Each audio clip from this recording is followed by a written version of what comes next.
నల్గొండ జిల్లా కేంద్రంలో రాత్రి 10:30 మణికంఠ కలర్ ల్యాబ్లో కూడా దారుణ హత్య జరిగిన పరిస్థితి. ఇద్దరు దుండగులు కూడా ఆ మాస్కులు ధరించి ఎవరైతే సురేష్ ఉన్నారో సురేష్ను కూడా అతి దారుణంగా హత్య చేసినటువంటి పరిస్థితి కనపడుతుంది. కుటుంబ సభ్యులు నల్గొండ పోస్ట్ మార్టం దగ్గర కూడా చేరుకొని కూడా కన్నీరు మున్నీరుగా విలపిస్తున్నటువంటి పరిస్థితి కనపడుతుంది.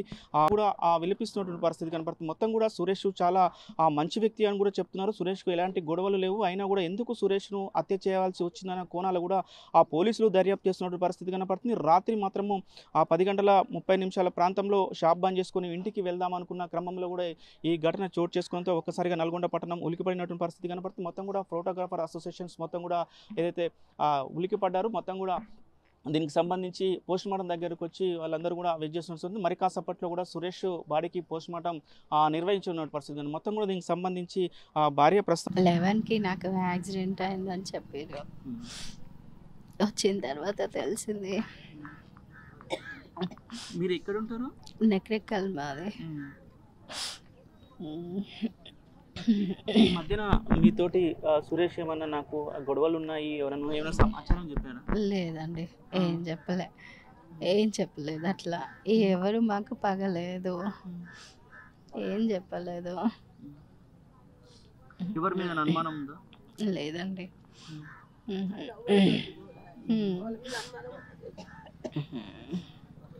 రైట్. మొత్తం భార్య మాత్రము కన్నీరు మున్నీరుగా విలిపిస్తున్న పరిస్థితి ఉంది. ఆమె మాట్లాడలేని పరిస్థితి కూడా ఉంది.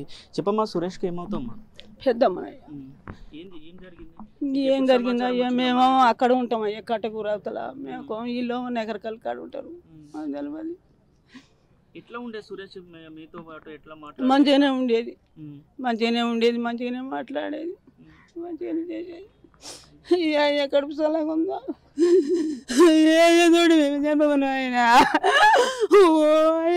పెద్దమ్మ మాత్రము కన్నీరు మున్నీరుగా విలిపిస్తున్నటువంటి పరిస్థితి ఉంది. చెప్పమ్మా, ఏమవుతారు మీరు సురేష్కి? భార్య. ఎన్ని గంటలకు తెలిసిందమ్మా నీకు ఇట్లా జరిగిందని? 10:30 ఏమో తెలిసింది, అంతే. ఏమన్నా గొడవలు ఉన్నాయమ్మా? ఇంకా ఎట్లా ఉండేది ఊర్లో కానీ మీతో పాటు?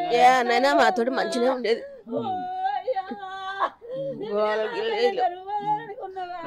రైట్. మొత్తంగా కూడా చూస్తున్నాము. కుటుంబ సభ్యులు కూడా మాతోటి చాలా సరదాగా ఉండేదని కూడా చెప్తున్నారు. సురేష్ కు మాత్రము ఇద్దరు కుమారులు, ఒకరు బీటెక్ చేస్తున్నారు, మరొక ఇంటర్మీడియట్ చేస్తున్నటువంటి పరిస్థితి. దీనికి సంబంధించి కూడా మొత్తం కూడా నల్గొండ పట్టణానికి సంబంధించిన ఫోటోగ్రాఫర్ అసోసియేషన్స్ వారందరూ కూడా ఇక్కడికి వచ్చినటువంటి పరిస్థితి కనపడుతుంది. రాత్రి జరిగిన ఘటనను తలుచుకొని కూడా వాళ్ళు చర్చించుకున్నటువంటి పరిస్థితి. మొత్తం కూడా సురేష్ చాలా మంచి వ్యక్తి, ఎక్కడ కూడా ఎవరితో కూడా వెళ్ళాడు అని కూడా చెప్తున్న పరిస్థితి. దీనికి సంబంధించిన ఫోటోకి సంబంధించిన అసోసియేషన్ వాళ్ళు ఉన్నారు, వారితో మాట్లాడించే ప్రయత్నం చేద్దాం. సార్ చెప్పండి, మొత్తం కూడా సురేష్ దారుణ హత్యకు గురైన పరిస్థితి కనపడుతుంది, ఎట్లా చూడొచ్చు? చాలా బాధపడవలసిన అవసరం ఉంది. ఎందుకంటే గత 7-8 సంవత్సరాల సంది ల్యాబ్ నడుపుతుండే జిల్లా ఫోటోగ్రాఫర్లందరికీ సుపరిచితుడు. మరి ఇలాంటి వ్యక్తి ఎవరిని కూడా చిన్న మాట కూడా అనే వ్యక్తి ఇలా హత్యకు గురైందంటే మేము చాలా ఖండిస్తున్నాము. మా ఫోటోగ్రాఫర్ అసోసియేషన్ తరపుకెళ్ళి మేము దగ్గర సందర్భం తెలియజేస్తూ, అలాగే పెద్ద ఎత్తున ర్యాలీ చేస్తూ నివాళి అర్పిస్తూ ఎస్పీ గారిని కూడా కలవడం జరుగుద్ది. ఇలాంటి హత్యలు ముందు జరగకుండా చూడాలని పోలీసు శాఖని కోరుతున్నాం. మీకు ఎన్ని గంటలకు సమాచారం వచ్చింది సార్? సురేష్ ఇట్లా హత్య చేయబడిన సమాచారం ఎన్ని గంటలకు వచ్చింది, ఏమనిపించింది? నైట్ 12 తర్వాత మాకు వాట్సాప్లో మా గ్రూప్లో ఫార్వర్డింగ్ జరిగింది. అది చూడగానే చాలా బాధపడ్డాం. చాలామంది మా ఫోటోగ్రాఫర్లు ఎమ్మటే ఇక్కడ అందుబాటులో ఉన్న వాళ్ళందరూ వెళ్ళడం జరిగింది అక్కడికి. అది జరిగినప్పటికీ అప్పటికీ అయిపోయింది, మొత్తం చనిపోయిందని తెలిసిపోయినప్పటికీ బాధపడుతూ తెల్లందాక అక్కడే ఉన్నారు మా వాళ్ళంతా. ఎట్లా ఉండేది సార్ మొత్తం కూడా మీ ఫోటోగ్రాఫర్ అసోసియేషన్ తోటి సురేష్ ఏ విధంగా ఉండేది? ఒక మా సొంతం కుటుంబ సభ్యుల్లాగా ఉండి ఏ అవసరం వచ్చినా కూడా ముందుగా నేనే సహాయం చేస్తా అని ముందుండేటివాడు. అలాంటి వ్యక్తిని కోల్పోయినటువంటి అసోసియేషన్ మళ్ళీ జీవితంలో అట్లాంటి వ్యక్తిని చూడలేము కూడా, అంత మంచి వ్యక్తి. ఎందుకు సార్ మనం ఎవరిని కదిలించినా కూడా సురేష్ చాలా మంచి వ్యక్తి అని కూడా చెప్తున్న పరిస్థితి. కుటుంబ సభ్యులు కూడా చెప్తున్నారు. సురేష్ను హత్య చేయడానికి దుండగులు ఎందుకు కారణం అనుకోవచ్చు సార్ మీ ఐడెంటిటీ? మాకు తెలిసి అయితే సురేష్కు ఎలాంటి శత్రుత్వం ఉన్న మనిషి కాదు. చిన్న 15 ఏళ్ళ పిల్లగాడు పోయినా కూడా అన్న అని లేకపోతే సారు అనే మాట తప్ప ఆయనకి ఏరే మాట వచ్చేది కాదు. అలాంటి వ్యక్తి హత్య జరిగిందంటే మేము ఏందని ఇప్పుడు అర్థం కాకుండా ఉన్నది, చాలా బాధపడుతున్నాం. రైట్, మరి కొంతమంది ఉన్నారు, చెప్పండి ఎట్లా ఉండేదన్న సురేష్ మీరు ఎట్లా మాట్లాడేది? సురేష్ చాలా మంచి వ్యక్తి. ఫోటోగ్రాఫర్ వ్యవస్థకు వచ్చిన కాంచి షార్ట్ టైంలో మంచి పేరు సంపాదించుకున్నాడు నల్గొండ పట్టణంలో. తర్వాత వివిధ బ్రాంచీలు కూడా స్థాపించేసి వృత్తిపరంగా చాలా మంచి ఫోటోగ్రాఫర్లకు దగ్గర అయిపోయాడు వ్యక్తి. ఏ వ్యక్తిని మందలించినా సురేష్ అనే వ్యక్తి అంటే అన్న అని కానీ సార్ అనే మాట రెండే మాటలు మాట్లాడేసి అని ఈ మాకు తెలిసినంత వరకు అయితే అతని ఫోటోగ్రఫీలో ఎవరికి లేదు, అంత అందరితోటి అభినవ సంబంధంతో మెలిగినాడు. శత్రుత్వం ఎవరితోటి లేదు ఫోటోగ్రాఫర్ వ్యవస్థలో. సురేష్ చిన్ననాటి నుంచి కూడా చిన్నప్పటి నుంచి కూడా కష్టపడి కూడా ఆ పైకి వచ్చి ఇలా ఈ స్టేజ్కి ఉండి కూడా 2-3 బ్రాంచులు ఏర్పాటు చేసుకొని కూడా సుఖ సంతోషంతో ఉన్న క్రమంలో కూడా ఈ ఘటన జరిగింది కదా, ఏమనిపిస్తుంది? ఫోటోగ్రాఫర్ అసోసియేషన్ తరఫున ఏమనిపిస్తుంది? నాకు తెలిసినంత వరకు నేను 22 సంవత్సరాలు నల్గొండ పట్టణానికి వచ్చేసి ఈయన ఫోటోగ్రఫీ వ్యవస్థకు వచ్చే ముందు సీసీగా పనిచేసినాడు విజయవాడ ల్యాబ్కి. అప్పటి నుంచి మాకు పరిచయము. తర్వాత ల్యాబ్ పెట్టుకున్నాడు ఇక్కడికి వచ్చేసి. ఫస్ట్ నకరికల్లో కొంచెం ల్యాబ్ స్టార్ట్ చేసుకున్నాడు. ఆ తర్వాత ఇక్కడికి వచ్చి నల్గొండ పట్టణంలో ల్యాబ్ స్టార్ట్ చేసినాడు. అంచెలంచెలుగా ఎదుగుతున్న వ్యక్తి. రైట్, మొత్తం కూడా ఫోటోగ్రఫీకి సంబంధించి మరి కొంతమంది ఏంటండి, ఏం జరిగింది సార్? మొత్తం కూడా ఎప్పుడు సమాచారం వచ్చింది మీకు?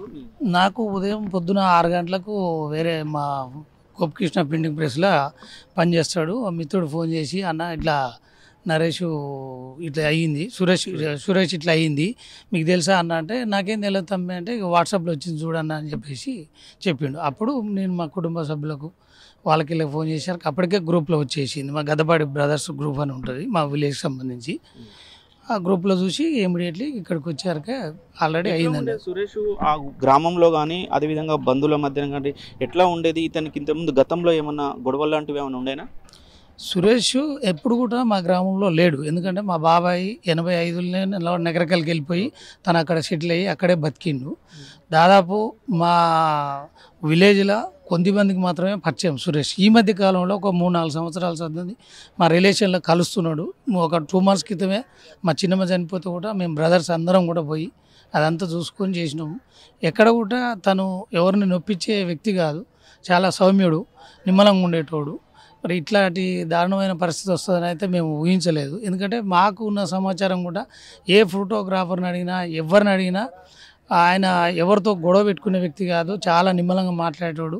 పని విషయంలో కానీ డబ్బుల విషయంలో కానీ ఎక్కడ కూడా ఇబ్బంది పడేటోడు కాదు. అంత మంచి వ్యక్తిని ఎందుకు చంపాల్సి వచ్చింది ఏంది అనేది ఎవరికి అంతుపట్టని విషయం ఉన్నది. దీని వెనకాల ఏమి కుట్ర ఉందా లేకపోతే ఏం జరిగిందా అనేది ఇది ఖచ్చితంగా పోలీస్ డిపార్ట్మెంటు ఛేదించి దీని వెనకాల ఉన్న దోషులను బయటికి లాగి వాళ్ళను చట్టపరిధిలో వాళ్ళకు కఠినమైన శిక్షలు వేయాలనేది అలా కుటుంబ సభ్యుల తరఫున మేము కోరుచున్నాం.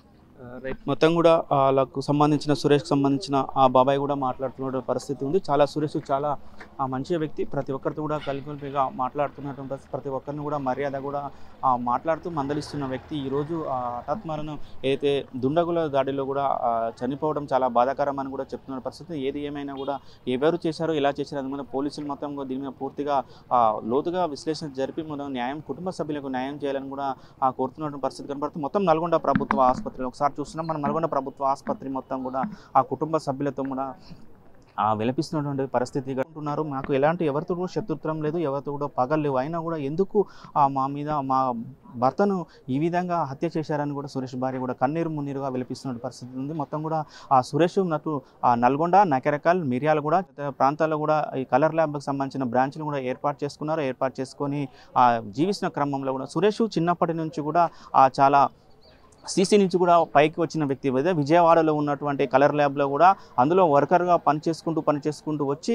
ఈరోజు 3-4 బ్రాంచులు ఏర్పాటు చేసి ఉన్నత స్థానంలో ఉన్న క్రమంలో కూడా దుండగులు మాత్రం రాత్రి పొడిచి అతి దారుణంగా హత్య చేసిన పరిస్థితి కనబడుతుంది. మొత్తం కూడా దీనిపై పోలీసులు కూడా పూర్తిగా దర్యాప్తు చేసి కుటుంబ సభ్యులకు న్యాయం చేయాలని కూడా వారు కోరుతున్నట్టు పరిస్థితి కనబడుతుంది. నల్గొండ జిల్లా కేంద్రంలోని అర్ధరాత్రి మణికంఠ కలర్ ల్యాబ్లో దారుణ హత్య చోటు చేసుకుంది. మొత్తం కూడా ఇద్దరు వ్యక్తులు వచ్చి కత్తులతో అతి దారుణంగా కూడా హత్య చేసినటువంటి పరిస్థితి ఉంది. ఎవరైతే సురేష్ ఉన్నారో సురేష్ రక్తపు మడుగుల్లో కూడా అక్కడికక్కడే మరణించిన పరిస్థితి ఉంది. సురేష్ చాలా మంచి వ్యక్తి అని కూడా చాలామంది కూడా చెప్తున్నటువంటి పరిస్థితి. ఎక్కడ ఎలాంటి గొడవలకు వెళ్ళాడు, ఎలాంటి ఆ గొడవలు కూడా అతనికి లేవని చెప్తున్నారు. ఎవరు హత్య చేశారని దానిపై కూడా పోలీసులు దర్యాప్తు చేస్తున్న పరిస్థితి ఉంది. మొత్తం కూడా మధ్యరాత్రి 2:10 గంటల ప్రాంతంలో కూడా ఈ హత్య జరిగినట్టు కూడా దీనికి సంబంధించిన ఎవరైతే సురేష్ బామ్మర్ది ప్రస్తుతం మనకు అందుబాటులో ఉన్నారు. సంఘటనా స్థలాన్ని కూడా అతను నిన్న అయిన తర్వాత వెళ్ళారు. వారితో కూడా మాట్లాడించే ప్రయత్నం చేద్దాం. చెప్పండి, నిన్న ఎన్ని గంటలకు మీకు సమాచారం వచ్చింది? ఎన్ని గంటలకు మీరు షాప్ దగ్గరికి వెళ్ళారు? నేను అరౌండ్ 10:45 వరకు నేను అక్కడికి వెళ్ళిపోయాను.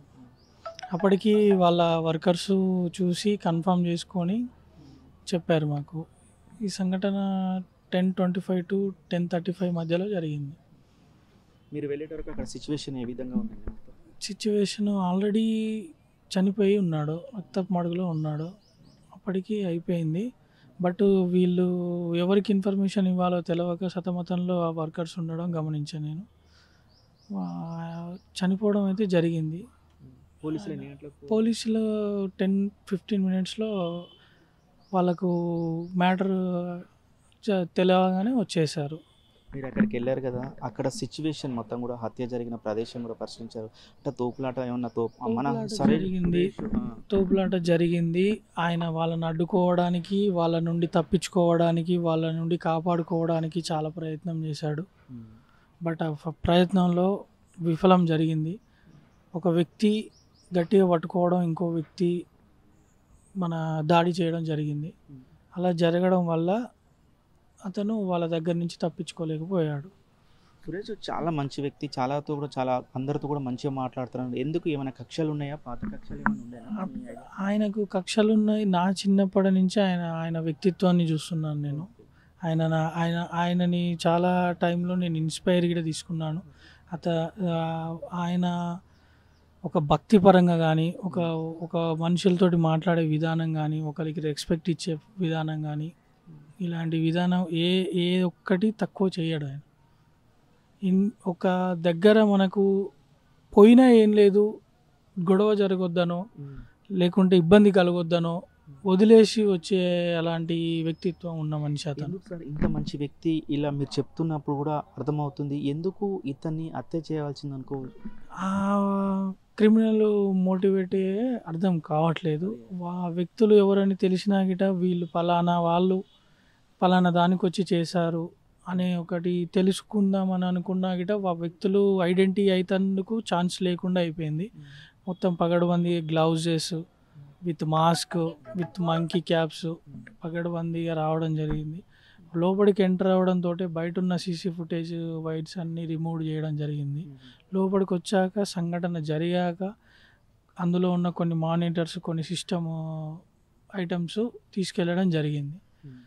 వేరే ఐటమ్స్ పెట్టి మనం మళ్ళా పోలీస్ వారు తీయడంతో కొన్ని వీడియోస్ పోలీస్ వారు సేకరించడం జరిగింది. అంటే మీరు అంటారు కొన్ని ఐటమ్స్ తీసుకుపోయినారు అంటున్నారు. ఎవరు తీసుకెళ్ళినారో? ఈ అగంతకులే ఈ సీసీ ఫుటేజ్కి సంబంధించిన ఏదైతే హార్డ్ డిస్క్ కానీ, మానిటర్స్ కానీ, ఇంకా సంథింగ్ ఏదన్నా ఉన్నాయా అవి తీసుకొని వెళ్ళిపోయారు.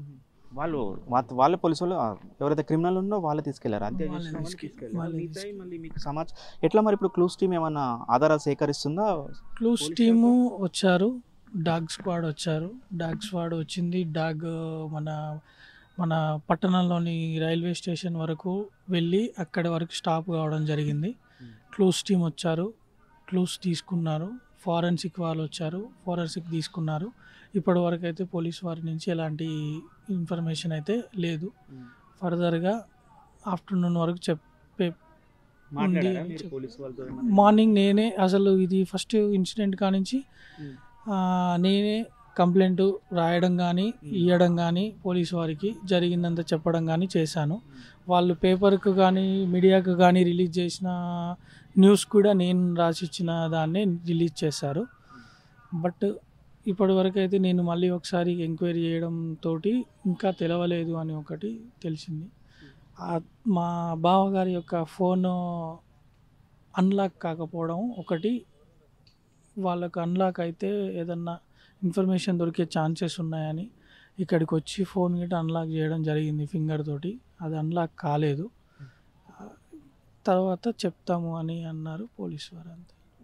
మొత్తం కూడా ఎవరైతే సురేష్ ఉన్నాడో సురేష్ బామ్మది కూడా చెప్తాను. నిన్న ఏదైతే హత్య జరిగిన ప్లేస్లో కూడా అమ్మటే నాకు కాల్ రావడంతో కూడా అక్కడికి వెళ్ళిన తర్వాత కూడా రక్తపు మడకల్లో కూడా మా బావ అక్కడ మరణించిన పరిస్థితి ఉందని కూడా చెప్తున్నారు. అయితే షాప్లో పనిచేసే వర్కర్లు ఉన్నారు, వర్కర్లకు ఏం తోచకపోవడంతో కూడా నేనే స్వయంగా పోలీస్ స్టేషన్కి వెళ్ళి కూడా కంప్లైంట్ చేశాను.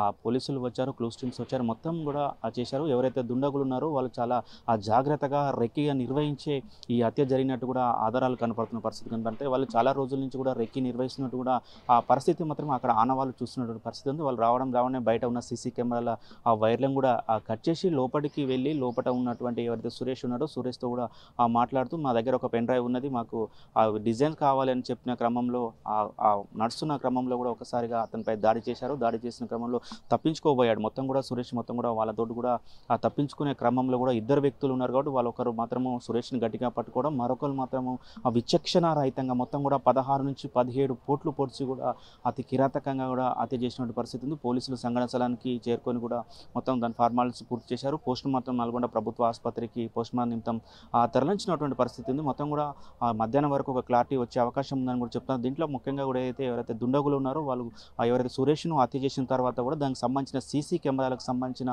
హార్డ్ డిస్కులను కూడా తీసుకువెళ్లారని కూడా చెప్తున్నటువంటి పరిస్థితి కనపడుతుంది. మొత్తం కూడా ఏది ఏమైనా కూడా నల్గొండ పట్టణంలో అర్ధరాత్రి 10 గంటల ప్రాంతంలో జరిగిన ఏదైతే మర్డర్ జరిగిందో మర్డర్తో ఒకసారిగా నల్గొండ పట్టణం మొత్తం కూడా ఉలికిపడిందని కూడా చెప్పుకోవచ్చు. మొత్తం చూస్తున్నాం, మొత్తం ఏదైతే ప్రభుత్వ ఆసుపత్రి ముందు కూడా పెద్ద ఎత్తున ఫోటోగ్రాఫర్కి సంబంధించిన వారందరూ కూడా వచ్చి ఇక్కడ వెయిట్ చేస్తున్న పరిస్థితి కనపడుతుంది. ప్రతి ఒక్కరు కూడా అయ్యో పాపం అంటున్న పరిస్థితి కనపడుతుంది. వీడియో జర్నలిస్ట్ కృష్ణతో అచ్యుత్, RTV నల్గొండ. మరిన్ని వీడియోస్ కోసం ఛానల్ ని సబ్స్క్రైబ్ చేయండి. లేటెస్ట్ అప్డేట్స్ కోసం వాట్సాప్ ఛానల్ ని ఫాలో అవ్వండి. ఆ లింక్ డిస్క్రిప్షన్ లో ఉంది.